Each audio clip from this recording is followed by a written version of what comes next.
Hey, what's up, everyone? Sam Shaw here, founder of Wall Street Mastermind. Super excited to be back with another client interview for you guys today. And today we have Mike on with us. And Mike is, I'm very excited about this interview because Mike is a total rock star and absolutely crushed his summer 2023 recruiting process. And so I absolutely wanted to get him on here to talk to you guys today about how he was able to do that. And hopefully you guys can glean some insights and it'll help you with your own process as well. So, without further ado, Mike, thank you for taking time to talk to us today. Maybe start off by just quickly introducing yourself and letting people know who you are. Yeah, absolutely. So excited to be here as well. So my name is Mike Davis. I'm a sophomore at Williams College, majoring in economics, and I'm also on the varsity soccer team. Awesome. So let's go back to kind of like, well, first of all, I guess let's tell people like we'll work backwards. You just went through the summer 2023 recruiting process, right? Like what was the final outcome of that process for you? So I was very fortunate in being able to decide between Blackstone Private Equity and Goldman TMT, and I chose Blackstone Private Equity. Okay.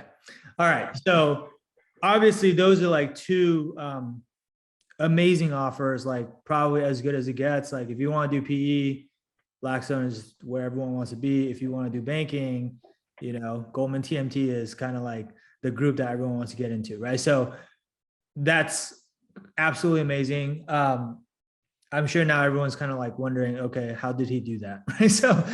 So let's go back to the beginning. So I think like you joined Wall Street Mastermind like February of sophomore year, right? And so prior to that, I assume you had already known you wanted to do either banking and or PE for a while, right? So what were some of the things that you had already done on your own even prior to joining our program? Like what were some of the things that you were doing on the recruiting front? Yeah, on the I'd say like on a high level, I knew that that was a path I wanted to go down because I had interned for a professor of private equity during my sophomore and junior summers of high school, and then had taken a gap year in the 2020-2021 school year, during which I got to do 3 different finance internships. And so that sort of set me up for both the resume wise, but then sort of mentality wise in knowing what I wanted to do and that I wanted to do it at the highest level. So then with that all said, what I was doing on my own was mostly networking. I'd say Williams was fortunate to have I think a very good network for the school of its size. Yeah. And so reaching out to people as much as I could, and then studying, but I was sort of aimless in it, in that I knew some things to study, but wasn't quite sure. And just was reaching out to people to see what was the best route. And one of my best friends also will be at Blackstone this summer, recommended the program. Got it. Okay. Yeah. You're talking about Jonah, right? So yeah, but he's in a different division, right? Or are you guys going to be on the same team? He's real estate acquisitions. Okay, cool. So he's doing real estate PE and you're doing just like traditional private equity, basically. Okay. That's awesome. So that was going to be my next question, which is what made you decide to join Wall Street Mastermind? But it sounds like, I guess Jonah just told you about us and then you just like, did he have to like, what did he say to you? Or like, were you like skeptical at all when you heard about this? Or like, was this like, hey, he's my best friend, so I trust him? Like, it was a mixture of both. I mean, like when he says like, this is the thing to do, I trust him. But I did my own research as well and sort of saw, okay, it has in back of what he said, okay, it has a really structured course. It has the modules, it has, all sorts of different resources. It has groups where you can talk about things, and all that just seemed really different to me. Like I looked at other options as well, with, everything that was on the thing. And I ended up deciding, hey, this is going to be the most efficient thing for me. Student athlete, that's really important to me. It's comprehensive, and it's also interactive in terms of like, at one point I remember with a different thing, you were giving me advice on, I'd been rejected, but there was maybe still a foot in the door. And so I was able to real time do that. And you had said also that you were dealing with an emergency at home too. So why, like, to have that kind of client service was like really validated my decision as well. Yeah. I mean, I try to be responsive to people because I mean, I was dealing with my own emergencies, but I understand that from a recruiting standpoint, the students always feel like whatever is happening at the time is an emergency also, right? So I always try to be responsive, as responsive as possible anyway, but that's cool. That's awesome. Okay. So you were networking a lot. You had done some internships, and it sounds like taking the gap year off actually really helped you because Yeah. it gave you time to like really build up your resume. Hmm. And so you actually turned COVID into like a positive thing, I guess, which is awesome. Yeah, absolutely. Yeah, and then you did some studying, but you said you were like pretty aimless in it. And so let's like fast forward then. So then like from February onwards, I mean, geez, we're only in May right now, so that was only like 3 months ago. Um, so like walk us through like the last 3 months. Like what has it been like for you going through the recruiting process? Because like by the time you joined, a lot of firms had already started recruiting, right? Especially banking. And so like walk us through like what that process was like for you, and then like how did your approach change, if at all, once you were in the program? Maybe let's start there. Yeah. So I'd say like right off the bat, the way my approach changed was I felt a lot more focused. Like I'm somebody who can carve their own way, but when I know what to do, I'm really able to just like go ahead and attack it. And so that having like the structured coursework of like, okay, here are the things to do, here's the order, and having that curated already is really important to me. And so in the first couple of weeks, I think I did like, I mean, 2/3 of the modules in, the first week or two. And so because I just wanted to do it, like I was waiting, I knew it was something I wanted to do. I just needed the tools to be able to do it. Yeah. So that changed my thing from like, so what should I do? Because the M&I too, like M&I 400, it's 400 questions. What are the important things for IB or PE, or, I went for a venture role at one point too, like for those. And so it's really hard, even with the best guides, I think, to get guidance for what we want to do. So that helped focus it right away. And, then sort of going forward through that, as I was building up sort of the network, sort of the technical knowledge, and applying to places, it ended up just being a good feedback loop, especially once I got into the process of learning what were the important things that I needed to revisit. Like this was not, I actually had a interview with Blackstone Tac Ops. It was one of my first ones. And I like flunked, I mean, didn't flunk it, but I really didn't go well. And so then being able to say, okay, these are the types of questions a firm like Blackstone asked, and being able to revisit, and then, talking to you, going to a mock interview, and getting better in like that sort of iterative process, that was immensely helpful. And that is one thing I'd say to anybody who is interested in the service and just in general, is that the mock interviews, especially that can be set up, like I think ours is this one you set up for me was like on 12 hours notice. Like being able to do that is so helpful. I don't think there's a better way to prepare it than just by doing it. And so in that way, just like once you get into the cycle and just repping it out, that's how I found the most success. Yeah. Okay. That makes sense. So I think like a couple of interesting things that you said there, which is, I think in the beginning when we're like, oh, Mike got an offer from Blackstone PE and Goldman TMT, they're probably like, oh, like this guy probably just got everything, right? But like, actually, it's never usually that easy, right? Like along the ways, you did have like setbacks too, right? Like you did have firms that you interviewed with that you didn't get an offer from, right? Oh, yeah, I mean, I applied to just about every bulge bracket and a bunch of PE firms, small PE firms, big PE firms, a couple of VC firms. And I mean, I ended up hearing back from really not that many. I mean, there are banks I still haven't heard like anything from, and who are, like fantastic banks, middle market or lower bulge bracket or whatever it is. But, that I networked with or not, it didn't seem like it felt very random. And so, and like all my friends had offers before I did. And so by the end of it, I was really feeling sort of down on myself. Felt, I'd had some interviews go poorly and fail, had some interviews go fantastic and still not get a call back. Yeah. And so for it, so they're like really like learning to persevere and learning that people say that it's all going to work out, but to sort of, it's hard to know that in the time. And so to have it, end up so well was really validating, but also just like a phrase, phrase comes to mind of like it's shots on net of like, it's really, you just have to cast as wide a net as possible and hope that you just need one to go your way. Yeah. And I think the important lesson for people here though is that one, what you said, like, really persevering and like not giving up on yourself.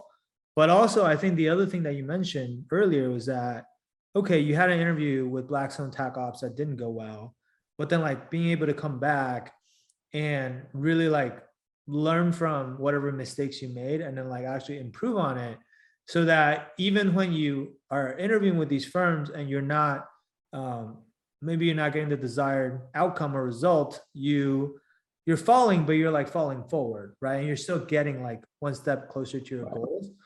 And I think that like a lot of the times, and curious to hear what your thoughts are on this, but like a lot of the times, like what's missing is that feedback loop of like most people, they go through this recruiting process on their own because I don't know, they just don't know that there's a better way. And that's just what the majority of people do. And so like when they fail an interview, they don't really know how to improve on it. or like, right. Sometimes it's like, okay, if it's a technical question, then sure, you can like go back and study that concept or topic and hope that you get it right the next time. But like sometimes there are other things like, to your point, you had interviews that you felt went very well, right? And they still didn't work out. And sometimes those interviews that feel like they went really well but didn't work out, sometimes it's not the technicals, because if it was the technicals, you would know. Sometimes it's like you might have to tweak your story on the behavioral side or change how you're framing certain things. And those things can be a lot harder to diagnose on your own. It's like, oh, well, what's wrong with my story? Because like your story is your story, right? Like you came up with it and it's very personal. Yeah. Yeah. And it sounds good to you. But like, typically if a banker doesn't like your story, they're not going to say it to your face. And it's like, oh no, that's wrong. Right. Like there's right. Yeah. You get no feedback on it. Right. Yeah. You get no feedback on it. And so like, I think like that feedback aspect is huge. And is what a lot of people are missing. And like, I mean, you're a soccer player. So like, I think I find that most athletes understand this, which is like, because they're used to like this coach player relationship where your coach is constantly giving you feedback and helping you figure out like how you can become a better athlete or a better player. Right. Because like you would never play, you can't be like a competitive soccer player at this level and just like casually practice on your own or whatever. Right. So that makes a lot of sense, I guess. Would you say that, I think this will be interesting. I don't typically ask this, but like since you did get an offer from Blackstone PE, I think a lot of people would be curious, like how different was the private equity recruiting process versus the investment banking recruiting process? Like, did you find that, I don't know, you had to do completely different preparation for the PE interviews, or was it like very similar with some, slight differences? And like, what kind of advice would you give people who, maybe are also considering PE at the same time as IB? Yeah, it's a good question. I think in terms of the story fit behaviorals, it's all the same. Like those questions are the same, no matter what. I would say, I mean, other than switching, IB for PE and having that reason. Right. But in terms of technicals, I found across the board for PE, it was different in terms of, instead of walking through a DCF, you're doing an LBO, parts of an LBO or paper LBO. Instead of walking me through, the accounting statements, at least in my experience, it was, hey, here's a case study. So it was that type of studying is different. And so I ended up having to go get, I can't remember if it might have been through guessing it was through the Facebook chat, but I ended up getting a private equity guide or something. And it was just because I needed different reps and doing like the LBO modules because I needed different reps. Yeah, absolutely. And I think we had like a separate paper LBO training too, right? That we gave you that you had to go through. So when you say like case study questions, these are like, just so people know, I mean, I know, but just for the sake of our audience, like these are like basically very open-ended business questions that require you to kind of like think on your feet. Yeah. Versus like, I mean, I think like, like a lot of people, I feel like the way they approach recruiting or interview prep is they get their hands on the 400 questions guide or whatever. Memorize it and whatever the guide, and just memorize the answers to those questions, right?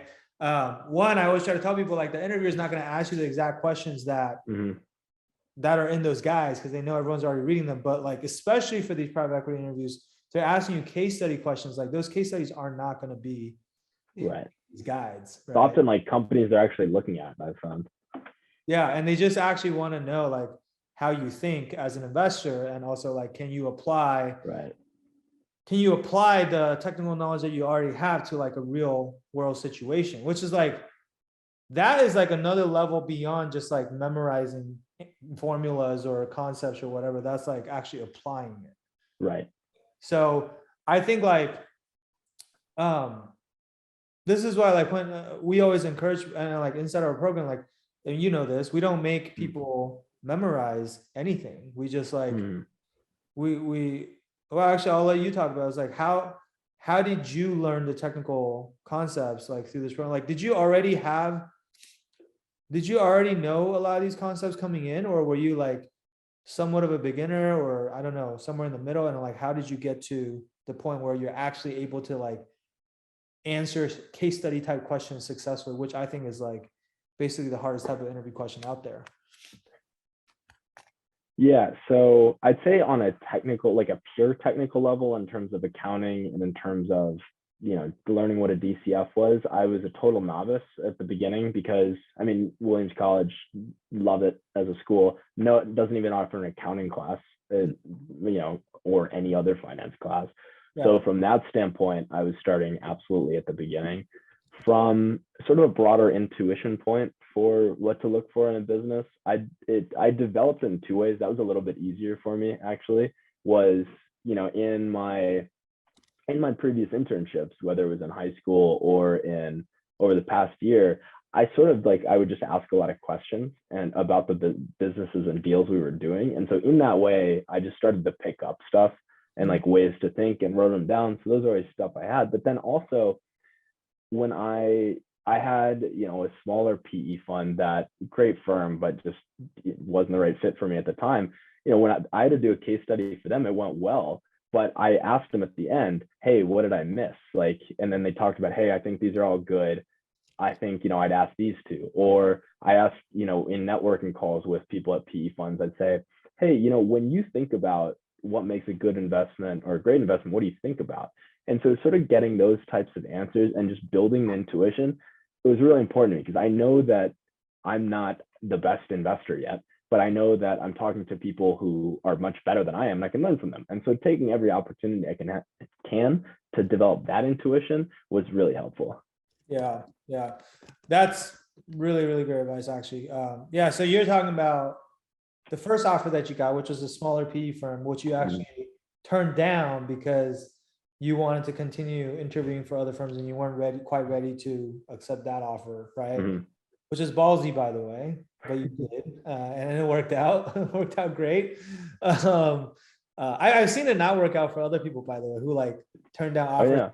Yeah, and then they end up with like no offer or a worse offer. But no, I mean, it ended up working out great for you. But I think it's a really great. That's a really great piece of insight that I want our audience to take away, which is like, I think what you're describing, I would just call that in having like intellectual curiosity. Yeah. Right. Like asking these questions, like not everyone does that. In fact, I would say most people don't do that, but which is probably weird to you, but I can tell you from having worked with a lot of students, like not everyone has that, but like the people who do have that, like that's honestly, I think one of the most important traits for people that want to do well, whether it's in banking or I mean, definitely in private equity, or definitely as an investor, because like you're constantly having to evaluate new businesses, and these aren't always like companies that you're gonna be an expert on right off the bat. Right. So I think that's awesome. But bottom line is though, you started out as a novice, you had never taken any accounting and finance coursework in college, and then like you basically learn all of that from scratch. It sounds like you did a lot of it in like 1 to 2 weeks in the beginning when you first came to the program and just kind of went through the modules. And then like you just kind of worked off of that and then kept getting feedback along the way, kept getting better, kept like kind of plugging in the holes where you were maybe making mistakes and then falling forward. And then eventually you got to where you are now, which is obviously these amazing offers. Did I miss anything? No, that's exactly right. And another point, this is like a last point I make to that story is that there's really, I mean, you learn, as you said, you learn it through soccer, but I had to like learning to have some humility in people picking, even just my story apart and be like, that's too long, that's a bad detail or whatever it was, or even stuff that like, hey, in your behaviorals, you sound like you're the best person ever. That's not very relatable. You should probably tone it down a little bit. And so having like really doing like practicing them to people and really asking for like feedback in terms of, hey, was it too long? Did the story make sense? How was my tone? Like all those types of things. And really just accepting them and moving forward helped me get a lot better. So that's the other part I'd add just into that whole process. Right. Right. Yeah. Like being able to take constructive criticism and I guess being coachable too. Which like, yeah, as an athlete, I guess it comes naturally, but we have worked with students who maybe like, we'll give them advice on what we think should be done and maybe they think their way is better or whatever, so they do it right. And it doesn't always work out. Sometimes it doesn't, but a lot of times it doesn't. And so it's like, yeah, I think what you're talking about in terms of like humility and just kind of like putting your ego aside for a second. Yeah. I think that's a great piece of advice too. I guess aside from kind of everything we've already talked about, is there anything else that you kind of want to tell people, like, now that you're done, you're on the other side of this, like, is there any piece of advice, maybe just, I mean, I feel like you've already been giving some really good advice, by the way, but like anything else that you want to add in terms of like things that you felt like really helped you, for people that are maybe just starting to go through the process now, or maybe are about to go through the process? Yeah, absolutely. I think my number one thing, and something I didn't honestly do enough of, but I was lucky to do it the right amount at the right places, is networking. Is that, and this is to my point earlier about not hearing back from some places that many people would say, weren't, they're great places, but not as great as where I ended up being, having the opportunity to go.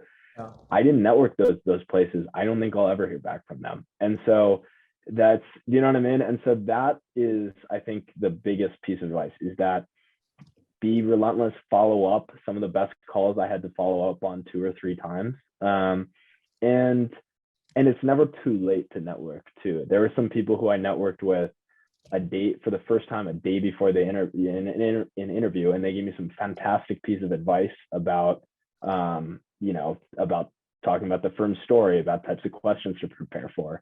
And they were able to talk to somebody in that group and put in a good word for me. And so, like that would be my piece of advice to people at any stage, is just network more than you think you can, because at the end of the day, like, I mean, I want to toot my own horn, but with 3 finance internships is a thing. Like my resume on paper is really great, and it still like wasn't enough to just get straight offers from a lot of places. Right. And so that's where the networking comes in. Absolutely huge. Right. Yeah, actually, that's a good point, which is, because I mean, you go to Williams, you got pretty good grades, you're a student athlete, you've done multiple internships, and even then, like checking all those boxes, some of the firms that you didn't network with still didn't give you interviews. And so it's just like, if that doesn't prove how important networking is right there, then I guess nothing ever will. But yeah, exactly. Yeah, but that's awesome, man. So I mean, and I'm gonna let you go, but one last question just popped into my head, personally, from my own curiosity. Mm-hmm.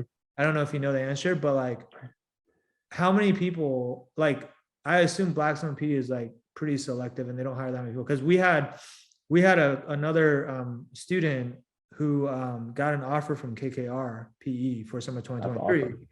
And he said they only hired like 6 people for PE. Do you know how many people Blackstone hires?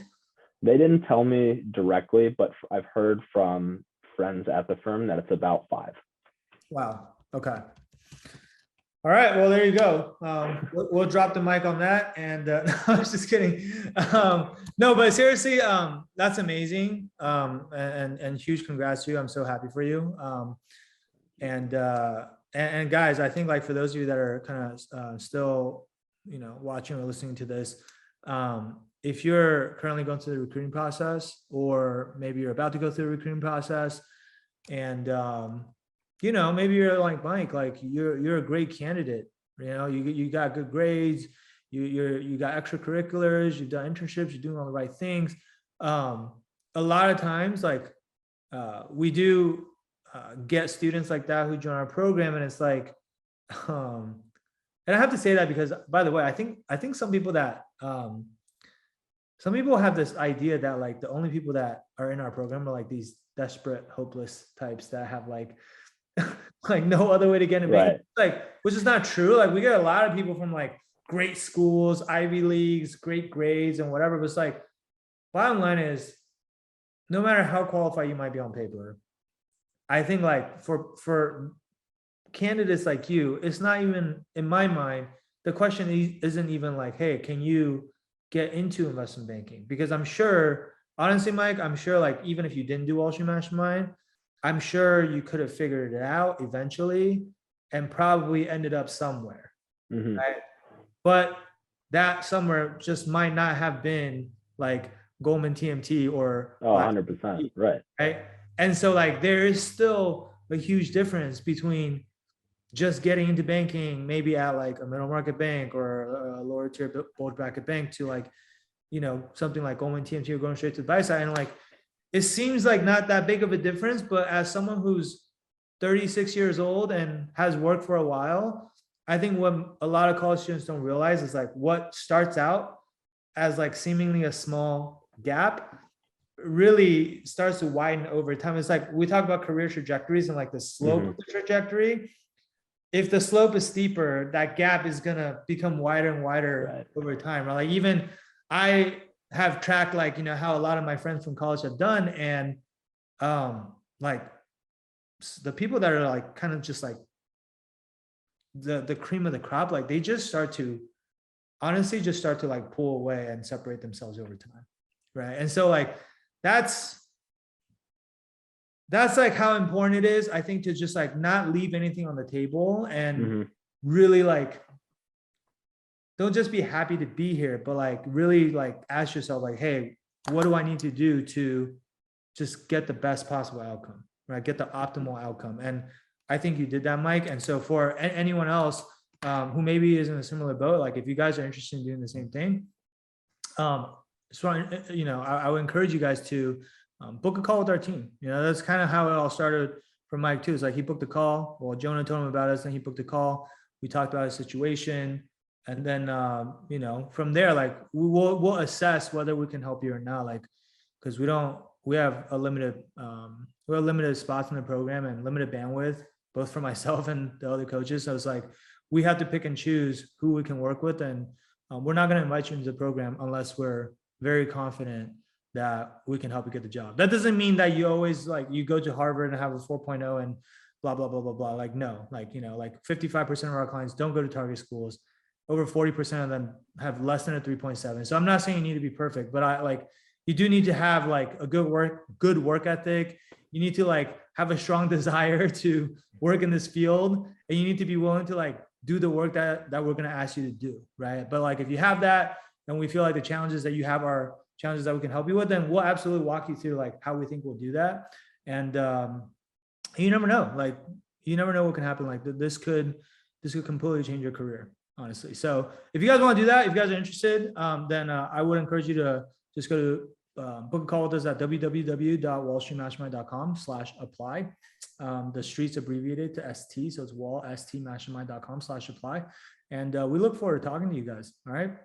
So With that said, Mike, I want to thank you for taking time out of your day to talk to us. I'm guessing it's final season right now, so you're probably pretty busy, but I appreciate the time, and huge congrats to you again on such an amazing offer. And I'm just excited to see what you accomplish going forward. So Hey, thank you, man. No, more than happy to talk to you. I owe you guys a lot, and I'm really appreciative. And yeah, I think that to anybody who wants to do this, go through this path the best and the most efficient way, you got to do it with this guy, with this program.